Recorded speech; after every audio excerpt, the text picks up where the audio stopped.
I stood in my driveway, watching strangers carry their furniture into what was supposedly my house. My key didn't work anymore. The locks had been changed, and a several LD sign swayed gently in the December wind. Is there a problem? A man approached me, presumably the new owner. Can I help you? This is my house, I said, my voice shaking. I never sold it. He frowned, pulling out his phone. No, we bought this property legally from Harrison Development Group. I have all the paperwork right here. Harrison Development Group, my father's company. My name is Daniel Harrison, and at 35, I just discovered my father had sold my house right from under me, while I was away on a business trip. I called him immediately, my hands trembling with rage. He answered on the third ring, his voice casual as if he hadn't just made me homeless 3 days before Christmas. Ah, Daniel, I assume you're back from Chicago? What did you do? I demanded. How could you sell my house? It was a necessary business decision, he replied coolly. The property was still under Harrison Development's name. We needed the liquid assets for a new project. The house was my inheritance from Mom, you promised her. Your mother's been dead for 5 years, Daniel. Things change. Business evolves. You'll understand someday. I gripped my phone tighter, remembering the day Mom had made him promise. She'd known what kind of man he was, had insisted on putting safeguards in place to protect my inheritance. The house had been her final gift to me. Where am I supposed to go? I asked, watching another moving truck pull up. You have a perfectly good apartment in the city, he said dismissively. The one above your office? Really, Daniel? You're being dramatic. It's just business. Just business. His favorite phrase whenever he did something morally questionable. Just business when he laid off 200 employees right before Christmas last year. Just business when he bankrupted his former partner's company. Just business when he remarried 3 months after Mom's funeral. What he didn't know was that I'd spent the last year gathering evidence. Every shady deal, every manipulated contract, every illegal transaction, I had copies of everything. Mom had warned me before she died, made me promise to watch him carefully. Someone needs to stop him, she'd said, before he destroys everything we built. I'd started small, making copies of suspicious documents, recording conversations, tracking money transfers. At first, I told myself it was just insurance, protection against his business decisions. But as I uncovered more, I realized Mom had been right. He wasn't just ruthless, he was criminal. The new owner was still watching me warily. Sir, should I call the police? I forced a smile. No need. Just a misunderstanding. I'll sort it out with the development company. Back in my car, I called my best friend and legal advisor, Michael Chen. He did what? Michael's voice cracked with disbelief. Sold my house. Mom's house. Without telling me. But that's impossible. Sarah set up ironclad trusts before she died. The house was supposed to transfer directly to you on your 35th birthday. Which was last week, I said grimly. While I was in Chicago, he must have been waiting for it. Check your email, Michael said. I'm sending you something. I opened my laptop, clicking on Michael's message. Inside was a document showing a series of rapid transfers, the house's deed moving from my trust to Harrison Development, then immediately to the new owners, all within hours. He forged your signature, Michael said. Look at the transfer authorization. There it was, my signature, perfectly replicated on documents I'd never seen. He's gotten sloppy, I said, thinking of the evidence stored in my private server. He thought I wouldn't notice until it was too late. What are you going to do? I stared at the COLD sign, at the family unknowingly moving into a fraudulently acquired house. Dad had finally gone too far. Remember those files I've been collecting? I asked. I think it's time to show them to the board. Daniel, wait, Michael cautioned. Your father's partners. They're not exactly ethical pillars themselves. What makes you think they'll care? Because I smiled grimly. The evidence shows he's been stealing from them too. Millions in misappropriated funds, false projects, hidden accounts. Mom helped me track it all before she died. The line went quiet. Finally, Michael spoke. The board meeting is tomorrow. Their annual Christmas gathering. Perfect timing, I said, starting my car. Time to give Dad a Christmas surprise of his own. I drove to my office apartment, the one Dad had so dismissively mentioned. He had no idea that this small space housed enough evidence to destroy not just him, but his entire corrupt empire. Mom had always said he underestimated me, saw me as the soft-hearted son who cared too much about people. She was right about that too. I did care about people, which is exactly why I had to stop him. The Christmas lights of downtown blinked around me as I parked, reflecting off the Harrison Development Building's glass facade. Tomorrow, everything would change. Dad was about to learn that just business could work both ways. The Harrison Development Group's annual Christmas board meeting was always a spectacle.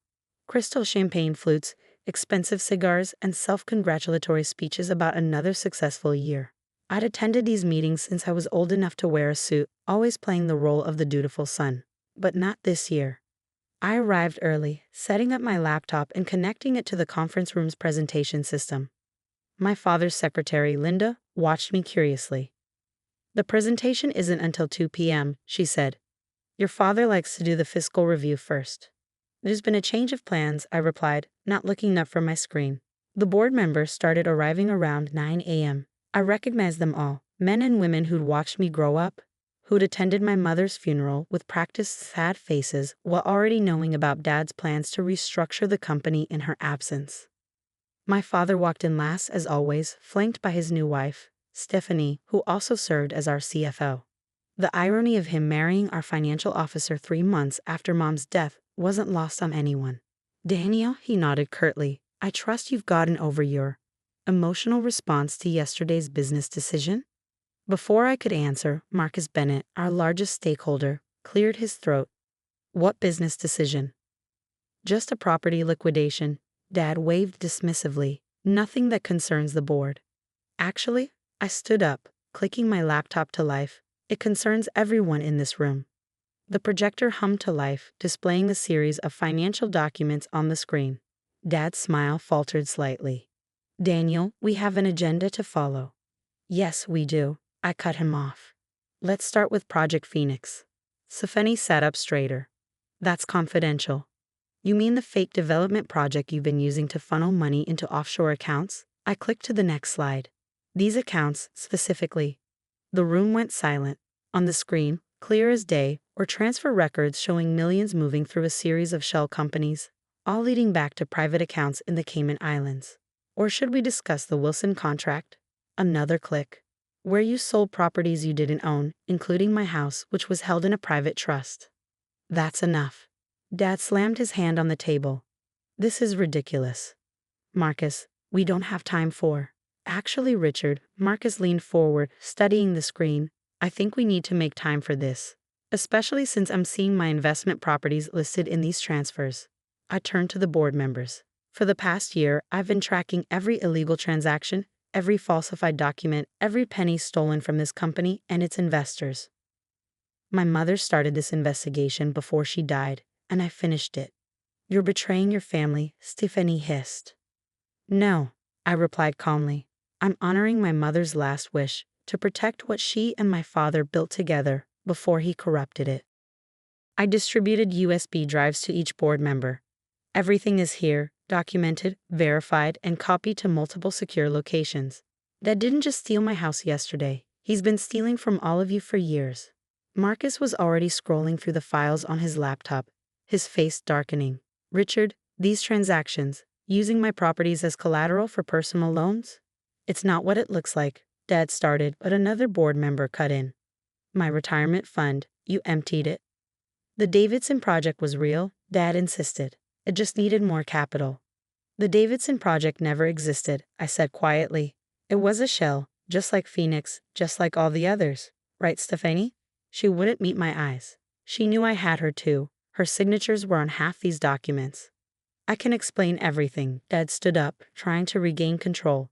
"Daniel is clearly upset about the house situation. He's trying to manipulate. Like you manipulated Mom's trust." I clicked to the final slide. "This is from yesterday. Security footage showing you entering the trust lawyer's office with a forged power of attorney, transferring my house to the company illegally." The footage played silently. My father, confident and smiling, handling documents he had no right to touch. The timestamp confirmed everything. 3 months after the board meeting, I stood in front of my house, my real house, watching the movers bring my furniture back in. The legal battles had been swift and decisive. With overwhelming evidence of fraud, the property sale was invalidated, and the innocent family who bought it was compensated with a better property from the company's legitimate holdings. Marcus appeared beside me, hands in his pockets. The last of the audits came in this morning, he said. Your father and Stephanie managed to embezzle over $40 million in the past 5 years alone. I nodded, unsurprised. And the charges? The DA is proceeding with everything. Fraud, embezzlement, forgery. They're looking at significant time. He paused. Your father's asking to see you. No. I've been firm about this since his arrest. He made his choices. Inside the house, everything was exactly as I'd left it. Mom's paintings still hung on the walls, her garden visible through the windows. She'd known this day might come, had prepared me for it in ways I hadn't even realized until now. My phone buzzed. A text from Michael. Turn on the news. I flicked on the TV to see my father being led into court, Stephanie following behind. The headlines scrolled. Harrison Development Scandal. CEO and CFO face federal charges. The company's stock is actually up, Marcus noted, watching with me. Market likes how you handled this. Clean break, full transparency, immediate reforms. It was true. After the initial shock, Harrison Development had emerged stronger. I'd implemented the changes Mom had outlined in her files. Ethical investment strategies, employee protections, community development projects. The board had unanimously backed my vision. Your mother would be proud, Marcus said quietly. A memory surfaced.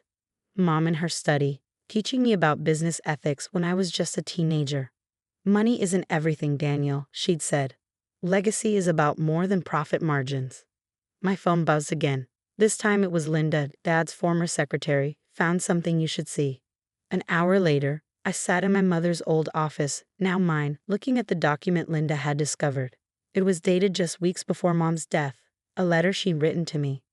My dearest Daniel, if you're reading this, then you've done what I couldn't. You've stopped your father's corruption. I'm sorry I had to leave this burden to you, but I always knew you were stronger than anyone realized, especially him. The evidence I've gathered is only part of the story. The real test will be what you build from the ashes. Your father taught you how to make money, but I hope I taught you how to make a difference. The company was built on your grandfather's dream of creating homes and opportunities for people. Remember that legacy as you move forward. And remember that I'm with you always. Love, Mom. I wiped my eyes, carefully folding the letter. Outside my office, I could hear the busy sounds of the company moving forward, phones ringing, people talking, life continuing. Marcus knocked on my door. Board's ready for your presentation on the new community housing initiative. I gathered my papers, including the proposals for affordable housing developments and small business support programs. Mom's true legacy. Oh, and Daniel? Marcus added. The family you helped relocate? The father called, wanted to thank you personally. Said it was the first time he'd seen real corporate integrity in action. I smiled, thinking of Mom's words about legacy. Schedule some time for me to meet with them next week. I want to hear their ideas about what the community needs. As I walked into the boardroom, I caught my reflection in the window. I saw Mom's determination in my eyes, but also something she'd given me that Dad never had, compassion. The headlines would fade. Dad and Stephanie would face justice, but the real story wasn't about scandal or revenge. It was about rebuilding, about transforming a corrupt empire into something that actually helped people. Ready to begin? Marcus asked as the board settled in. I looked around the table at the faces that had once deferred to my father's greed, now looking to me for a different kind of leadership. Yes, I said, opening my presentation. Let's talk about the future. The winter sun streamed through the windows, casting long shadows across the boardroom. Outside, the city stretched before us, a city where people would soon find homes they could afford, opportunities they deserved, all because my mother had taught me that business wasn't just about profit. It was about purpose. And as I began my presentation, I could almost feel Mom smiling, knowing that her final business decision, trusting me to make things right, had been her best one yet. You always said it was just business, Dad, I said into the stunned silence. Well, this is business too. Marcus stood up slowly. Richard, I think you need to step out while the board discusses this situation. Stephanie too. You can't be serious, Dad laughed, but it sounded hollow. I built this company. And now you've destroyed it, Marcus cut in. Security will escort you both to your offices. Don't remove anything. Don't touch any files. Just wait. As security led them out, Dad turned to me one last time. I gave you everything, he spat. This is how you repay me? I thought of Mom, of her final days spent gathering evidence, preparing me for this moment. No, Dad, Mom gave me everything, including the strength to stop you. The door closed behind them, leaving me with the board. Marcus looked at me over his glasses. Well, Daniel, it seems we have a lot to discuss, starting with your vision for the company's future. I sat down at the head of the table, my father's chair, and began to outline how we would rebuild Harrison Development Group, this time with integrity at its core.